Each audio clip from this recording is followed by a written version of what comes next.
కాదు, wild fire అంటూ theatres లో సందడి చేస్తున్న పుష్పరాజ్ ఇప్పుడు కొత్త చిక్కుల్లో పడ్డారు. దీనికి సంబంధించిన బ్రేకింగ్ అప్డేట్. సంధ్యా థియేటర్ వద్ద తొక్కిసలాట, ఓ మహిళా మృతి ఘటనకు సంబంధించి పోలీసులు ఇప్పుడు కేసు నమోదు చేశారు. అల్లు అర్జున్ పై A2గా కేసును నమోదు చేశారు. సంధ్యా థియేటర్ యాజమాన్యాన్ని A1 గా చేర్చారు పోలీసులు. అల్లు అర్జున్ ను చూసేందుకు జనం ఎగబడడంతో తొక్కిసలాట జరిగి ముసురాంబాకు చెందిన రేవతి చనిపోయారు. ఆమె 11 ఏళ్ల కొడుకు శ్రీతేజ్ తీవ్రంగా గాయపడ్డారు. ప్రస్తుతం ఆ బాబు ఆరోగ్యం విషమంగా ఉంది. అయితే మరో 48 గంటలు గడిస్తే కానీ అసలు ఎటువంటి విషయాన్ని చెప్పలేమంటున్నారు కిమ్స్ డాక్టర్స్.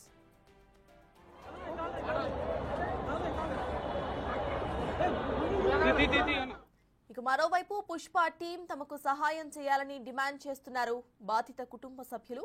అయితే ఈ ఘటనపై ఇప్పటికే పుష్ప టీం స్పందించింది. బాధిత కుటుంబాన్ని కలుస్తామని, వారికి అండగా ఉంటామని ప్రకటించింది.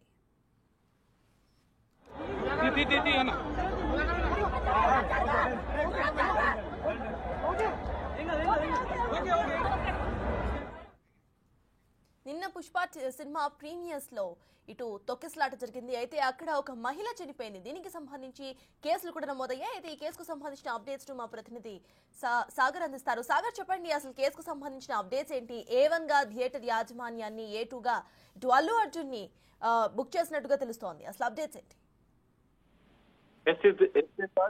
సంధ్యా థియేటర్ లో జరిగినటువంటి తొక్కిసలాట ఘటనలో మహిళ మృతి చెందింది. ఓ బాబు కూడా పరిస్థితి విషమంగా ఉన్న పరిస్థితి. ఈ నేపథ్యంలో అల్లు అర్జున్ పైన కూడా పోలీసులు కేసు నమోదు చేశారు. A1 గా సంధ్యా థియేటర్ యాజమాన్యం పైన, A2గా అల్లు అర్జున్ పైన కేసు నమోదు చేసి విచారిస్తున్నారు. అయితే ఈ నేపథ్యంలో అల్లు అర్జున్ కి మొదటగా నోటీసులు ఇచ్చి విచారించే అవకాశంగా కనిపిస్తుంది. నిన్న సెంట్రల్ జోన్ డీసీపీ చెప్పిన వివరాల ప్రకారం కూడా అల్లు అర్జున్ ని కూడా విచారించే అవకాశం ఉంది. ఇప్పటికే రేవతి ఎవరైతే మృతురాలు ఉన్నారో, మృతురాలు భర్త భాస్కర్ ఇచ్చిన ఫిర్యాదు మేరకైతే వీరిపైన కేసులు నమోదు చేశారు. ఎందుకంటే ప్రధానంగా ఈ ఘటనలో సంధ్యా థియేటర్ యాజమాన్యం, అల్లు అర్జున్ సంబంధించిన టీం కూడా ముందస్తు సమాచారం ఇవ్వకపోవడం, బెనిఫిట్ షో రాత్రి 9:30 సమయంలో ఉన్న సందర్భంలో అల్లు అర్జున్ ఒకసారి అక్కడికి రావడంతో తీవ్రంగా అభిమానుల తాకిడి అనేది పెరిగింది. ఒక్కసారిగా థియేటర్ లోపలికి అల్లు అర్జున్ వచ్చిన సందర్భంలో అభిమానులు పెద్ద ఎత్తున రావడంతో అల్లు అర్జున్ సంబంధించినటువంటి వెళ్తున్న థియేటర్ లోపలికి వచ్చే బయటికి వెళ్లే రూట్ మ్యాప్ కూడా సరిగా లేకపోవడం, ఇక్కడ అల్లు అర్జున్ టీం నిర్లక్ష్యం అనేది ఖచ్చితంగా